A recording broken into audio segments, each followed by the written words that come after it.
Parenting Detox Bedah Buku. Beliau memang terlihat sejuk gitu ya, dengan anggun menggunakan baju hijab.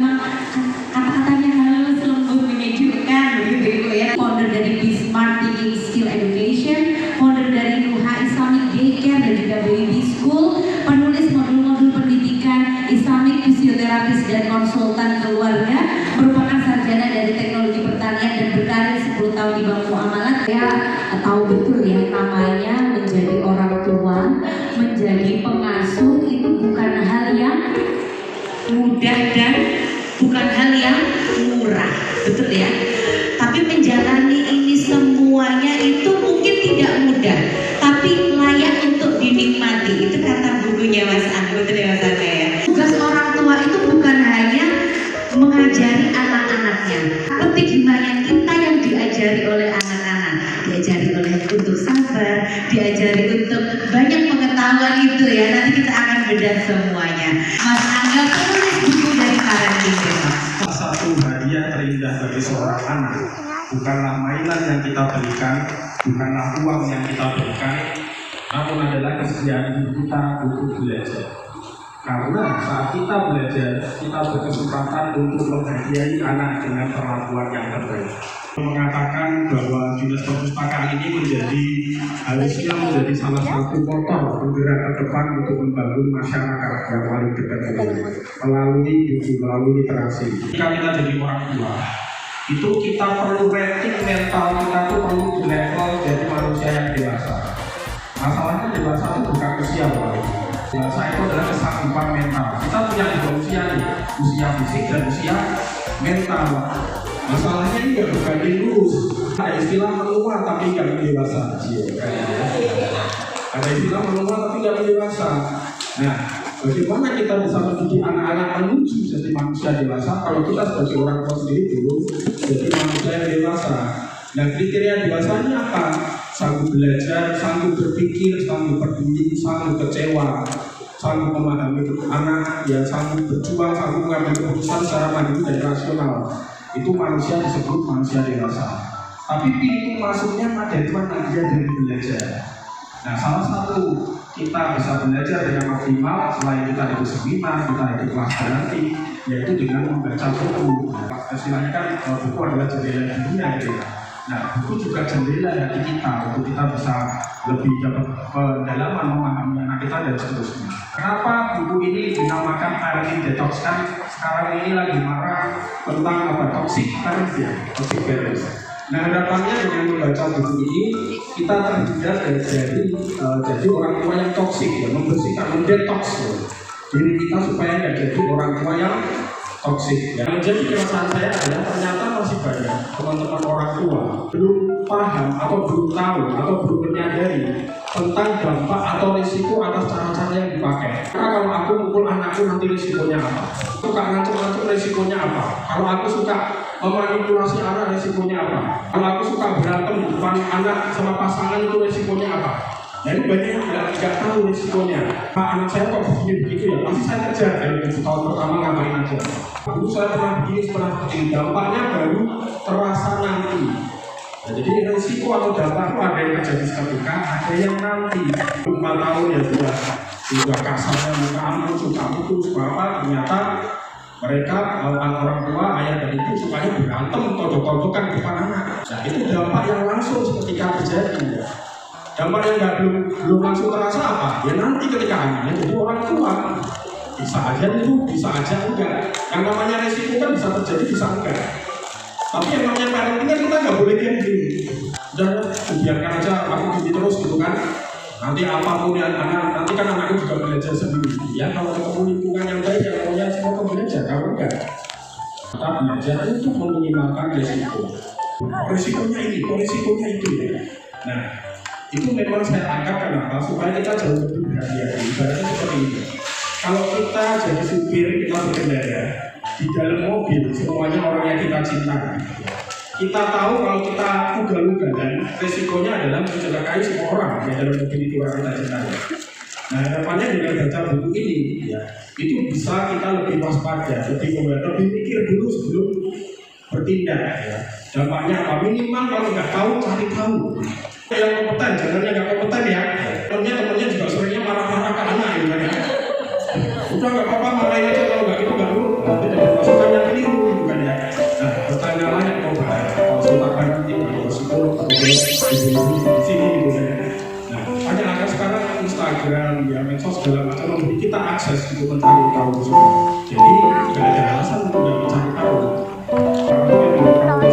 Dan setelah kejadian ya, misal kemudian beberapa di antaranya seperti perilaku sering argumen sama anak yang menggunakan ancaman, memanipulasi anak, membangun kerap menghakimi anak. Jadi saya paparkan secara singkat-singkat. Seperti misalkan adu menang itu gimana ya? Kita sama anak adu menang, tarik-tarikan.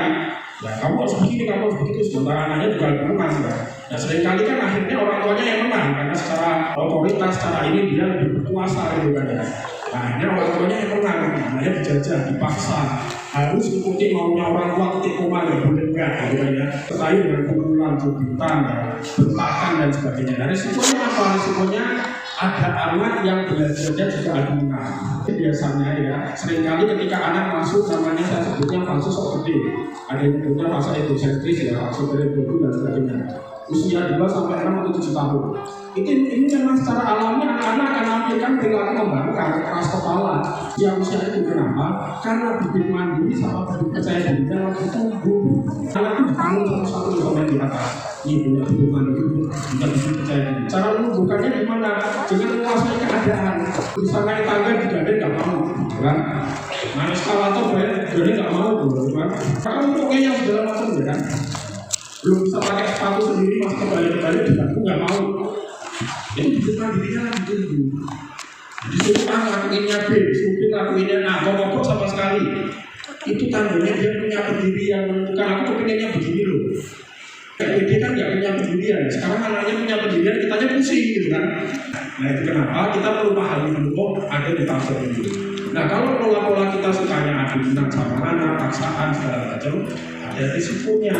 Ada anak yang dia percaya dirinya terhambat atau nggak tumbuh.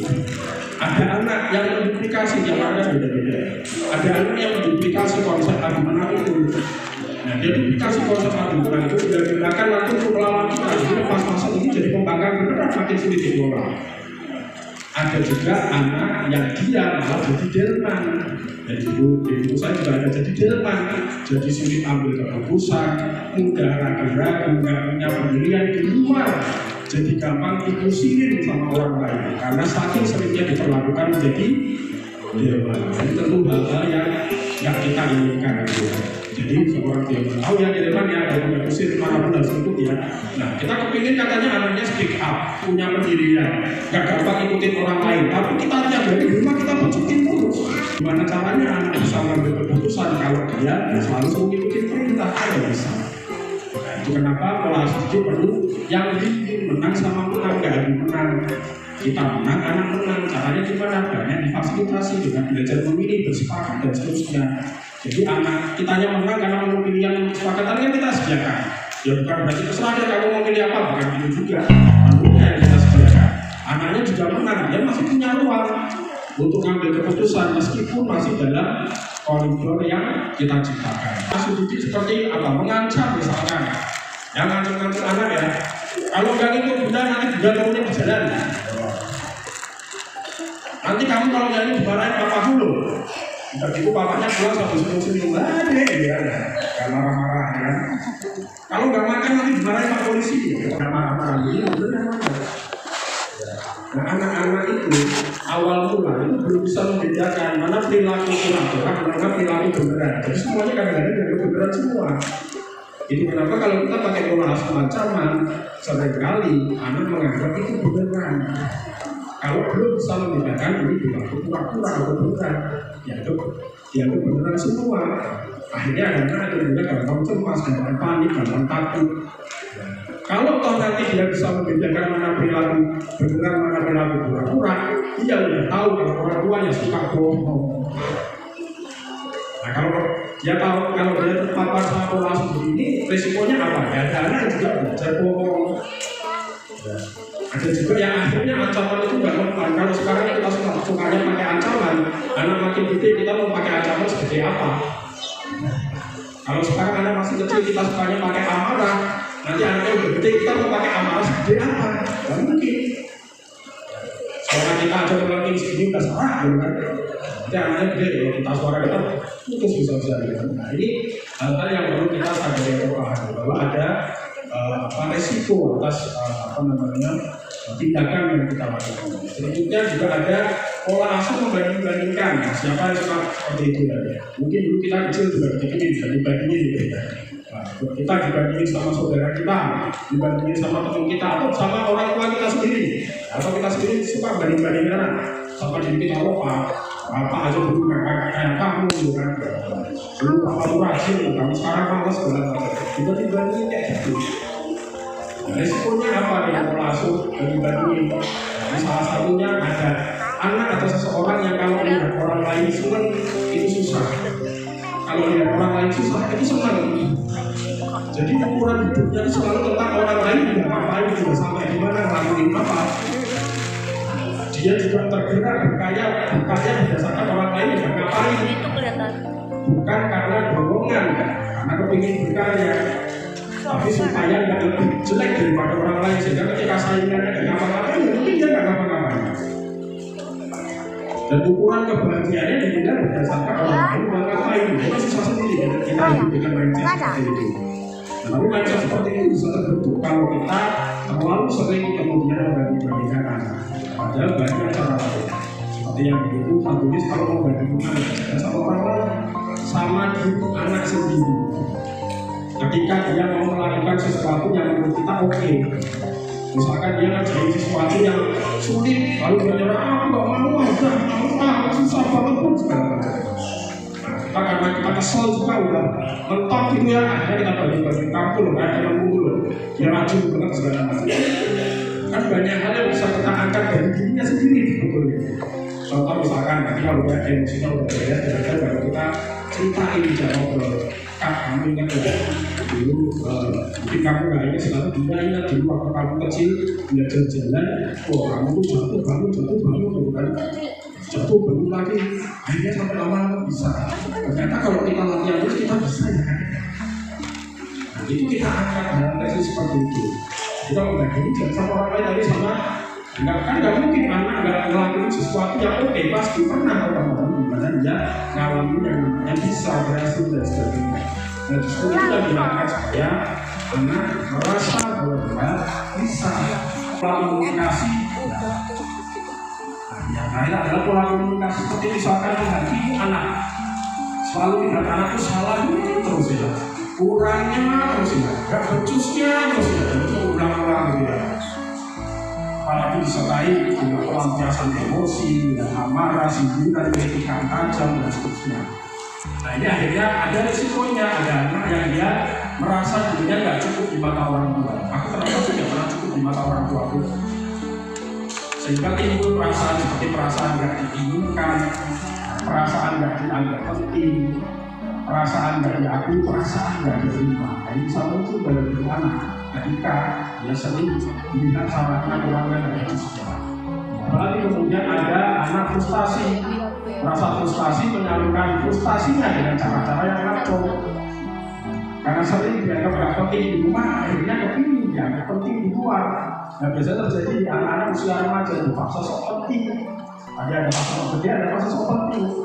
Di mana kita kepingin dianggap penting, itu aku keren dulu, aku hebat. Karena keinginan untuk dianggap penting dia dapat di rumah, dia kepingin dianggap penting, akhirnya cari di luar. Nah dia hebat keren. Nah tergantung lingkungannya. Kalau lingkungannya baik, mungkin dia kepingin dianggap keren itu dalam hal berprestasi. Tapi kalau enggak, saya pernah menemui ada ibu nangis anaknya kelas 5 SD di belakang komplek sudah kebut-kebutan rokok.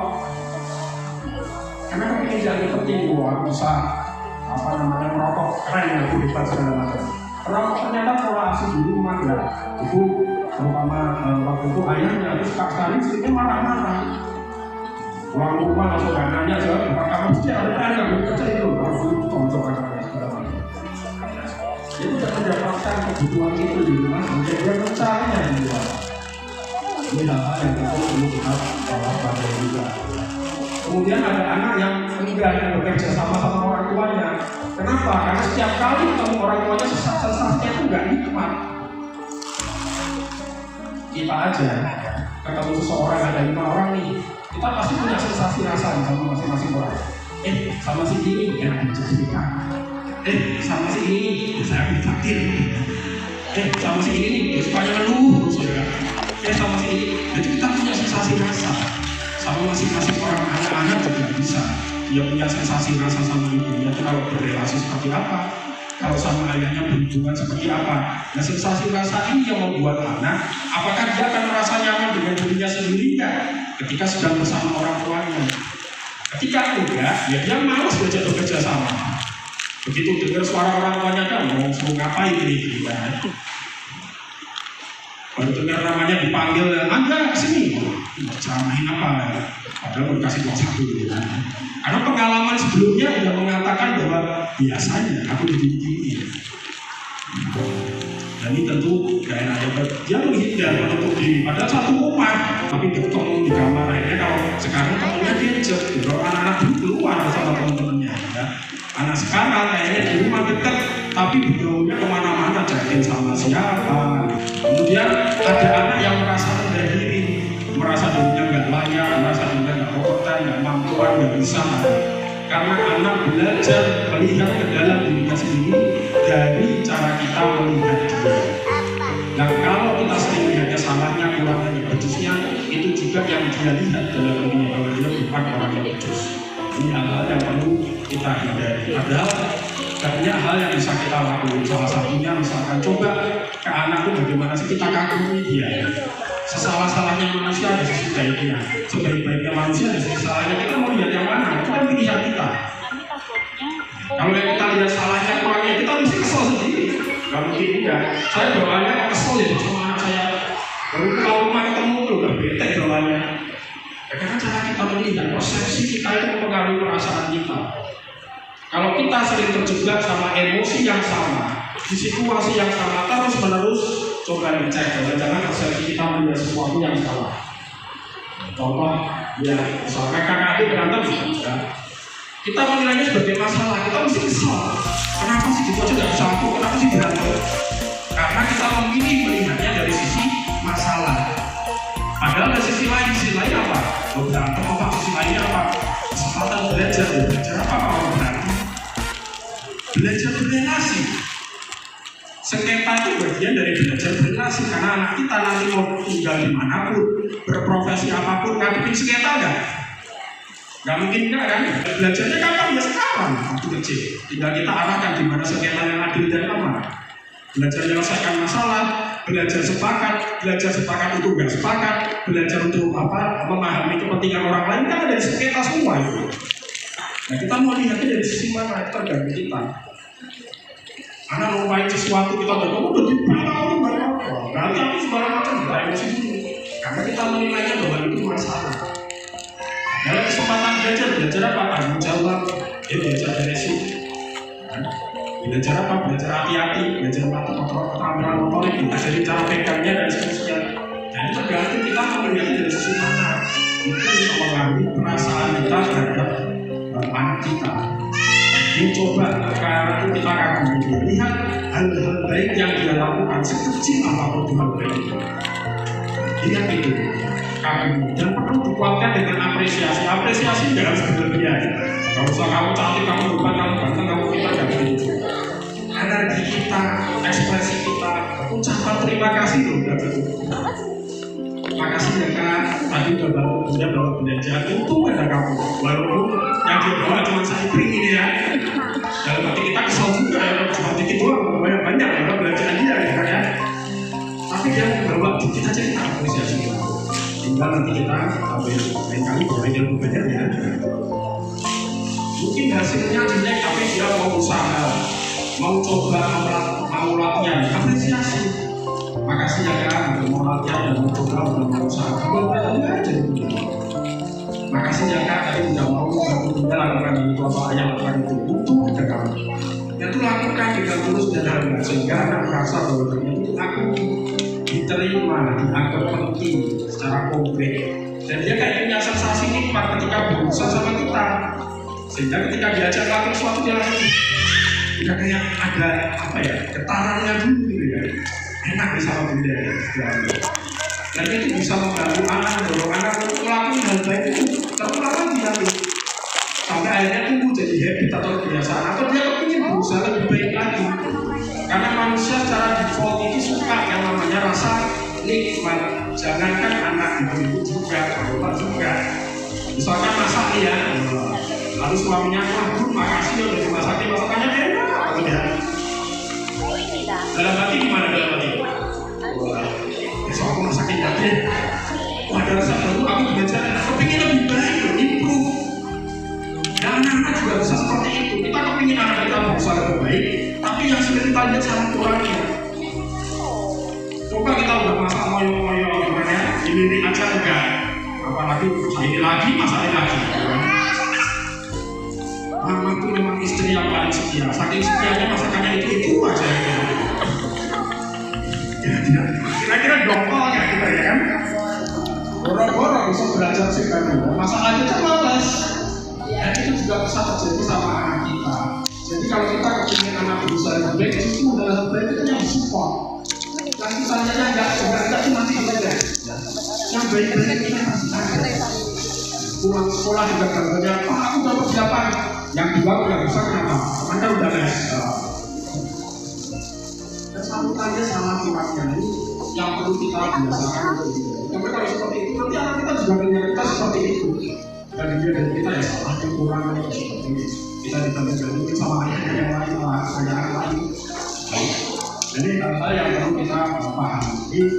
Sebetulnya banyak hal yang bisa kita lakukan kalau kita memahami supaya kita terhindar jadi orang tua yang toksik. Jadi ini diangkat harapannya bisa memberikan orang tua sebuah pemahaman sehingga nanti ketika bertindak ke anaknya lebih baik. Karena taruhannya ini relasi dengan anak. Anak itu punya privilege untuk memutuskan apakah aku akan memilih anak orang tuaku jadi temanku enggak, jadi konsultanku atau enggak. Kita itu diwarisi sama Ki Hajar Dewantara ya. Ingat sosok tulodo, ingat dibangunkan suatu kuri, dan di depan memberi contoh, di tengah memberi semangat, di belakang memberi dukungan. Itu kalau diperhatikan jadi teladan, jadi teman, jadi konsultan. Nah, suatu kali anak kita akan memutuskan, aku akan memilih orang tua aku jadi temannya.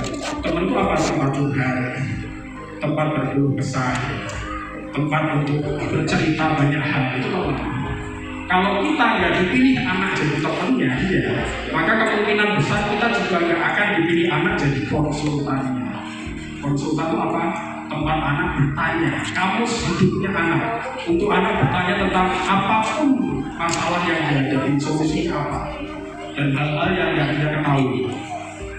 Jadi kalau kita ingin dipilih anak jadi konsultan, dia usaha dulu jadi temannya. Yang mungkin ya, tiba-tiba kita dipilih anak jadi konsultan, kalau nggak dipilih anak jadi temannya.